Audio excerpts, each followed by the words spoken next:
Olá, olá, olá, meus queridos e minhas queridas. Vamos resolver mais um problema, dessa vez um problema em eletrostática. E o problema é o seguinte: duas pequenas bolinhas idênticas suspensas por fios isolantes de comprimento 20 centímetros, fixados ao teto por um ponto em comum, formam um ângulo de abertura de 60 graus ao serem eletricamente carregadas com carga elétrica de mesmo módulo.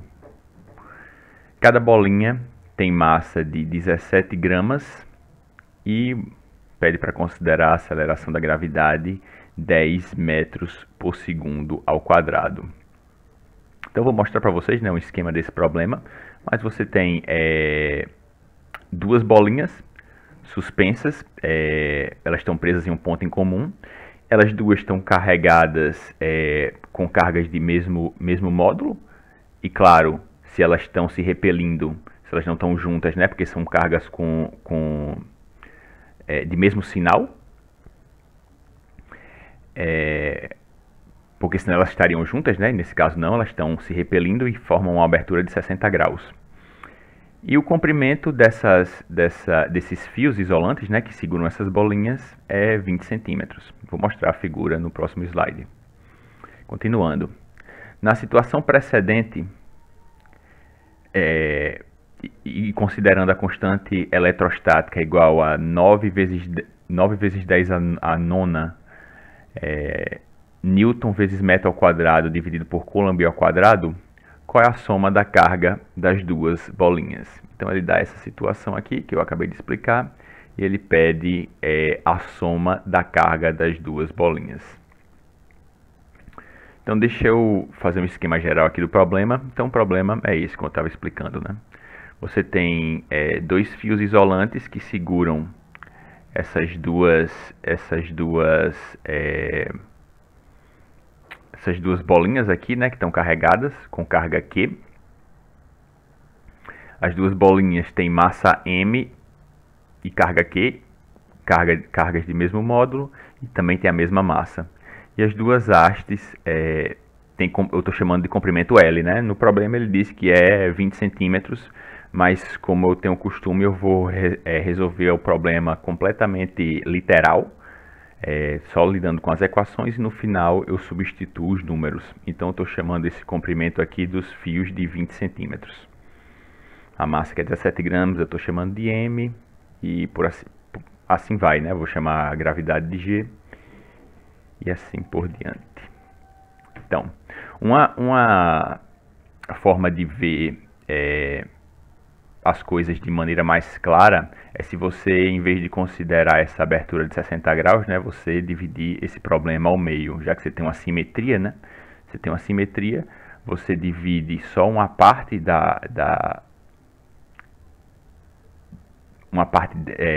dessa configuração, né? E você fica aqui com um ângulo de 30 graus, e o que é que eu pretendo, né, atingir com isso? É formar esse ângulo de 90 graus. Por quê?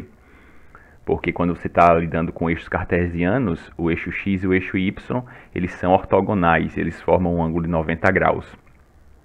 Então, claramente, quando eu monto essa situação aqui com um triângulo retângulo, eu já sei que o meu problema, quando eu mostrar o diagrama de forças com os vetores, esse ângulo de 30 graus ele vai ter que aparecer em algum lugar. Então é por isso que a gente normalmente divide esse problema de forma a chegar a uma configuração em que você tem um ângulo reto. Então tá aqui meu diagrama de forças. A gente vai fazer só para um lado, né? Pensar só em uma esfera, só uma bolinha dessa aqui de carga Q e massa M, e no final a gente, depois que calcular a carga dessa esfera aqui, aí a gente multiplica por 2 e tem a carga total, né? A carga das duas. Mas o que é que a gente tem atuando aqui nessa bolinha da direita? Que seria essa daqui, né? A gente tem a tração, que está na direção do fio, Para a direita, a gente tem a força de repulsão dessa outra esfera aqui, apontando para a direita. E para baixo, a gente tem a força peso. Somando essas três forças, essa bolinha está parada, ela está em equilíbrio estático, nessa posição aí. Então, o que é que nós vamos fazer? Eu vou mostrar no próximo slide, né? Eu vou traçar um eixo X aqui, um eixo Y aqui. Força elétrica, ela já está no eixo X, força peso, ela já está no eixo Y, e eu vou ter que decompor a tração, né, em uma componente no eixo Y e uma componente no eixo X. E claro, eu vou mostrar, vai ficar mais claro, né, que esse ângulo de 30 graus que está aqui é justamente o ângulo de 30 graus formado entre esse vetor, o vetor de tração, e o eixo Y, esse ângulo aqui. Então é essa situação que eu tenho, agora traçando os eixos X, o eixo X e o eixo Y. Como eu mostrei na figura anterior, aquele ângulo de 30 graus é o ângulo entre a tração e o eixo Y, e obviamente, como isso daqui forma um ângulo de 90 graus, esse ângulo aqui é de 60, né? Mas eu vou trabalhar com esse ângulo de 30 graus. Então, o que é que nós temos no eixo X? No eixo X, primeiro a gente mostrar a decomposição, né? Eu não desenhei os vetores, mas a projeção da tração no eixo Y seria o que a gente chama de TY. É o que? É o módulo desse vetor vezes o cosseno de 30, e a projeção desse vetor no eixo X é t, que é o módulo desse vetor aqui, seno de 30. Então é isso que eu coloquei aqui, né?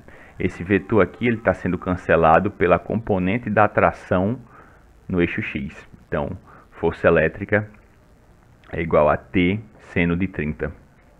E no eixo Y, da mesma forma, né? O vetor peso ele vai estar sendo cancelado pela projeção do vetor tração no eixo Y, que é t cosseno de 30. Então a gente tem essa outra equação aqui no eixo Y.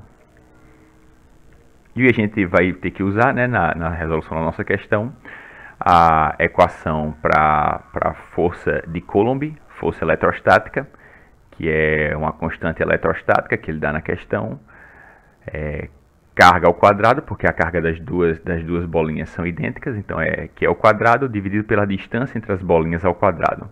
E força-peso é massa da bolinha vezes gravidade. O que é que eu quero? Eu quero encontrar quem é a carga total, né, das duas bolinhas, mas primeiro eu vou encontrar só a carga de uma. Então eu quero encontrar quem é Q, esse valor aqui. O que é que eu vou fazer? Eu vou isolar na equação do eixo Y, ó, eu preciso saber quem é Q. Essa parte aqui, eventualmente, eu vou colocar aqui, né? Colocar aqui. Então, eu tenho que saber quem é T. Então, eu vou trabalhar essencialmente com essa equação do eixo Y. T eu posso derivar da equação no eixo eu vou trabalhar com essa equação do eixo X. Eu tenho essa equação do eixo Y em que eu posso descobrir quem é T. T é P dividido pelo cosseno de 30. Aí eu sei quem é P, P é mg, eu também sei quem é cosseno de 30, eu pego P dividido pelo cosseno de 30 e vou colocar aqui, certo? É isso que eu estou colocando aqui. Eu disse que vamos começar por isolar T na equação do eixo Y e substituir seu valor na equação do eixo X.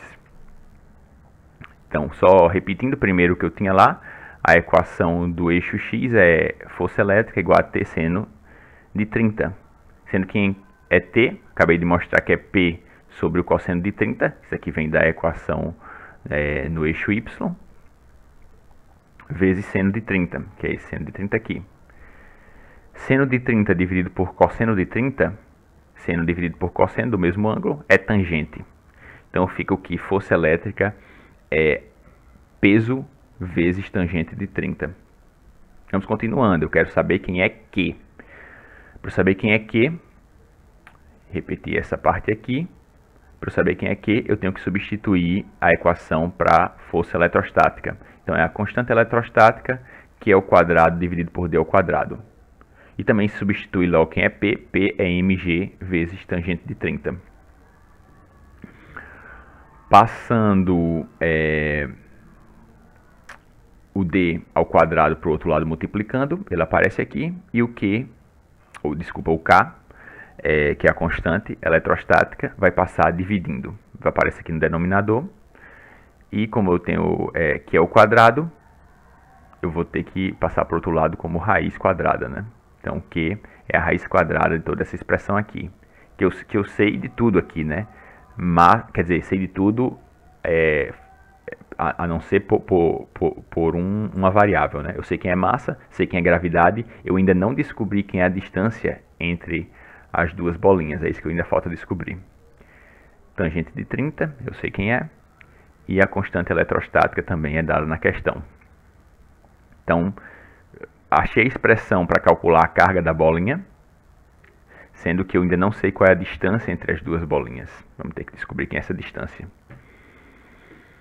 Então, voltando no esquema inicial, eu tenho aqui, né, as duas hastes de comprimento L, que formam um ângulo de 60 graus, e D é essa distância aqui entre as duas bolinhas. Tenho que saber quem é esse valor de D, e eu vou usar para descobrir esse valor, vou usar a lei dos cossenos.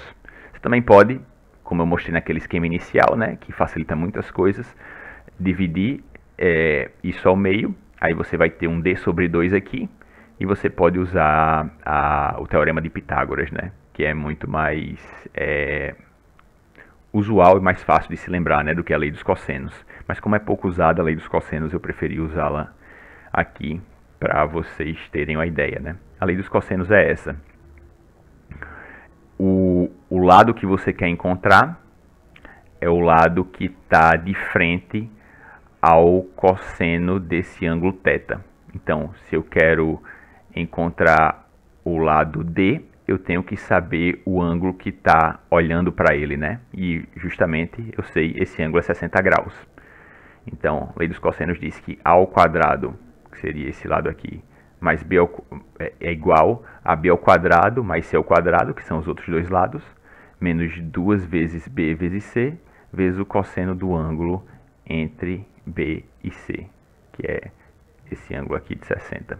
Então vamos substituir, isso aqui é uma expressão geral da lei dos cossenos, agora vamos substituir nas variáveis do nosso problema.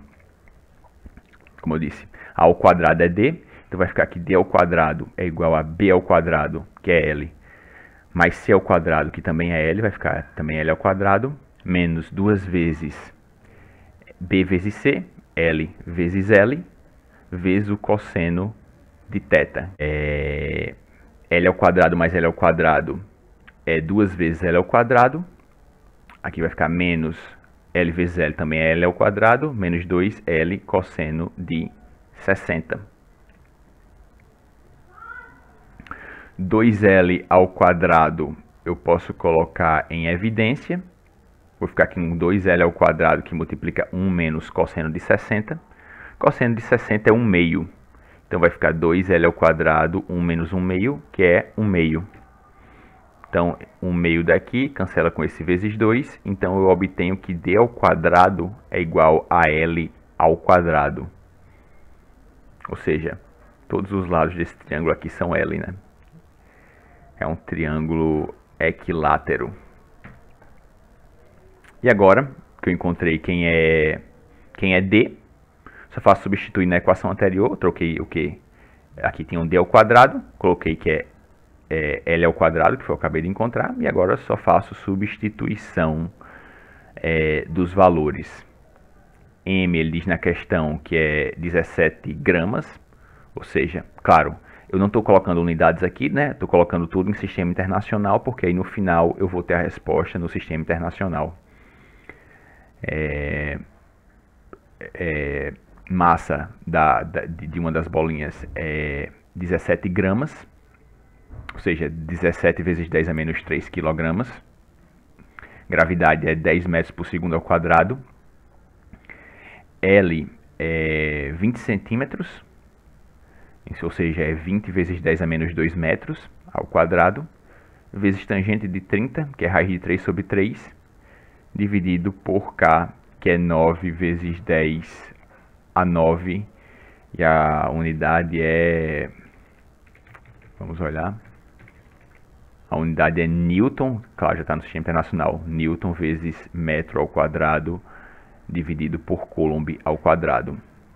Se você tivesse colocado as unidades, né, e fosse cancelando tudo, você ia ver que no final ia sobrar só a unidade do que de carga, né? E a unidade de carga está justamente nessa constante aqui, que foi aquela que a gente viu, dividido por Coulomb ao quadrado. Sobrar só Coulomb. E se você multiplicar todos os valores aí, você vai chegar a um valor de 6,6 vezes 10 a menos 7 Coulomb. Isso é a carga de uma esfera.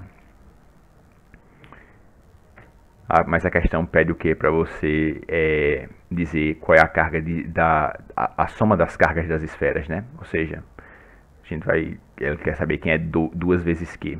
Quando você multiplica 2 vezes esse valor aqui, você obtém 1,32 vezes 10 a menos 6 Coulomb, que é a mesma coisa dizer que você obteve 1,32 microcoulomb.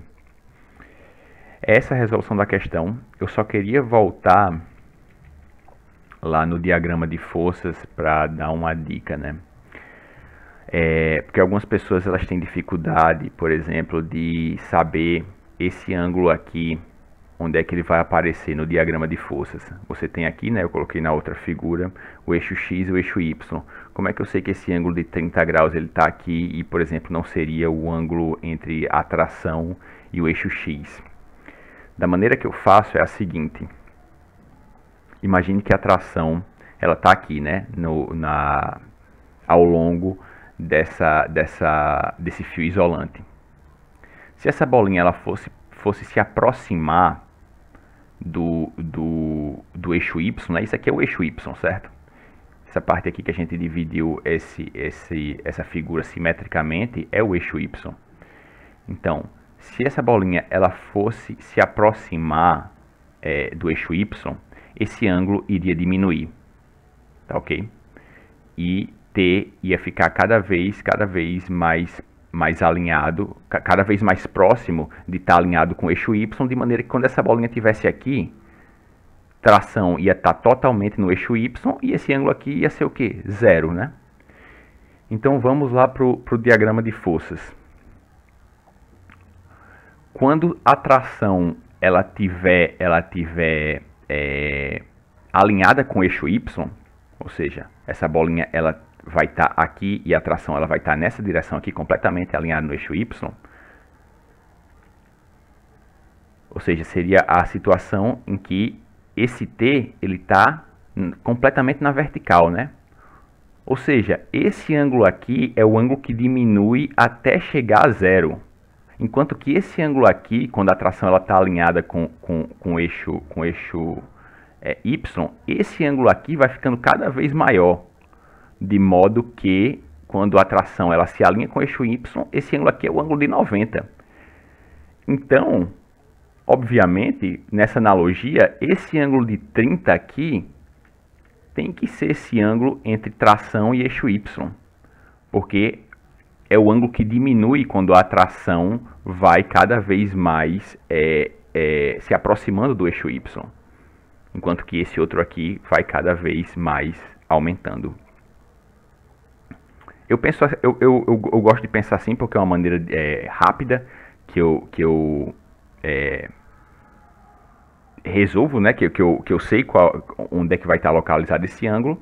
Existem outras maneiras, né? Quando você tem assim esses vetores em um equilíbrio estático, você sempre pode montar um triângulo, né? Um triângulo retângulo, e aí você faz a análise e vê onde é que vai estar cada ângulo.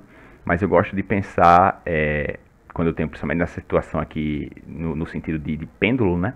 Quando eu movo aqui, eu vejo onde é que os ângulos se movem aqui dentro E aí eu já sei esse ângulo aqui, como é que ele é representado dentro do diagrama de forças no eixo X e no eixo Y. É isso. Deixa eu voltar para a resposta. É isso por esse vídeo, pessoal. Até a próxima.